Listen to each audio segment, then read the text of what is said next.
शमशान में जब महर्षि दधीचि के मांसपिंड का दाह संस्कार हो रहा था तो उनकी पत्नी अपने पति का वियोग सहन नहीं कर पाई और पास में ही स्थित विशाल पीपल वृक्ष के कोटर में 3 वर्ष के बालक को रखकर स्वयं चिता में बैठकर सती हो गई। इस प्रकार महर्षि दधीचि और उनकी पत्नी का बलिदान हो गया, किंतु पीपल के कोटर में रखा बालक भूख प्यास से तड़प तड़प कर चिल्लाने लगा। जब कोई वस्तु नहीं मिली तो कोटर में गिरे पीपल के गोदों को खाकर ही वह बड़ा होने लगा। कालांतर में पीपल के पत्तों और फलों को खाकर बालक का जीवन येन केन प्राकेण सुरक्षित रहा। एक दिन देवर्षि नारद वहाँ से गुजरे। नारद ने पीपल के कोटर में बालक को देखकर उसका परिचय पूछा। नारद ने पूछा, बालक तुम कौन हो? यही तो मैं जानना चाहता हूँ, बालक ने उत्तर दिया। नारद ने फिर पूछा, तुम्हारे जनक कौन हैं? यही तो मैं जानना चाहता हूँ, बालक ने फिर वही उत्तर दिया। तब नारद ने ध्यान धर देखा। नारद ने आश्चर्यचकित होकर बताया कि हे बालक, तुम महान दानी महर्षि दधीचि के पुत्र हो। तुम्हारे पिता की अस्थियों का वज्र बनाकर ही देवताओं ने असुरों पर विजय पाई थी। नारद ने बताया कि तुम्हारे पिता दधीचि की मृत्यु मात्र 31 वर्ष की आयु में ही हो गई थी। बालक ने कहा, मेरे पिता की अकाल मृत्यु का कारण क्या था? नारद बोले, तुम्हारे पिता पर शनि देव की महादशा थी। बालक ने फिर पूछा, मेरे ऊपर आई विपत्ति का कारण क्या था? नारद बोले, वही शनि देव की महादशा। इतना बताकर देवर्षि नारद ने पीपल के पत्तों और गोदों को खाकर जीने वाले बालक का नाम पिप्पलाद रखा और उसे दीक्षित किया। नारद के जाने के बाद बालक पिप्पलाद ने नारद के बताए अनुसार ब्रह्मा जी की घोर तपस्या कर उन्हें प्रसन्न किया।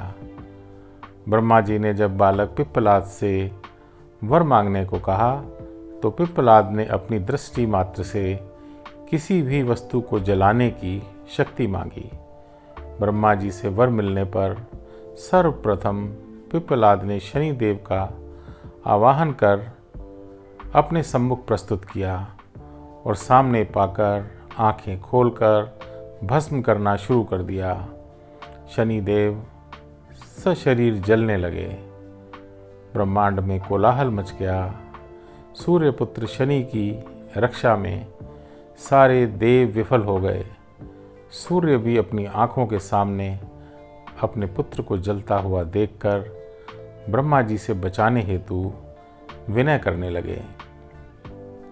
अंततः ब्रह्मा जी स्वयं पिप्पलाद के सम्मुख पधारे और शनिदेव को छोड़ने की बात कही, किंतु पिप्पलाद तैयार नहीं हुए। ब्रह्मा जी ने एक के बदले 2 वर मांगने की बात कही। तब पिप्पलाद ने खुश होकर निम्नवत 2 वरदान मांगे। पहला, जन्म से 5 वर्ष तक किसी भी बालक की कुंडली में शनि का स्थान नहीं होगा, जिससे कोई और बालक मेरे जैसा अनाथ ना हो। और दूसरा वरदान यह मांगा कि मुझ अनाथ को शरण पीपल वृक्ष ने दी है, अतः जो भी व्यक्ति सूर्योदय से पूर्व पीपल वृक्ष पर जल चढ़ाएगा उस पर शनि की महादशा का असर नहीं होगा। ब्रह्मा जी ने तथास्तु कहकर वरदान दिया। तब पिप्पलाद ने जलते हुए शनि को अपने ब्रह्मदंड से उनके पैरों पर आघात करके उन्हें मुक्त कर दिया, जिससे शनिदेव के पैर क्षतिग्रस्त हो गए और वे पहले जैसी तेजी से चलने लायक नहीं रहे।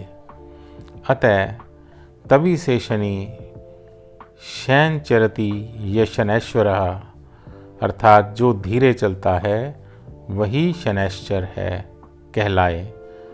और शनि आग में जलने के कारण काली काया वाले अंग भंग रूप में हो गए। शनि की काली मूर्ति और पीपल वृक्ष की पूजा का यही धार्मिक हेतु है। आगे चलकर पिप्पलाद ने प्रश्न उपनिषद की रचना की, जो आज भी ज्ञान का मृत भंडार है।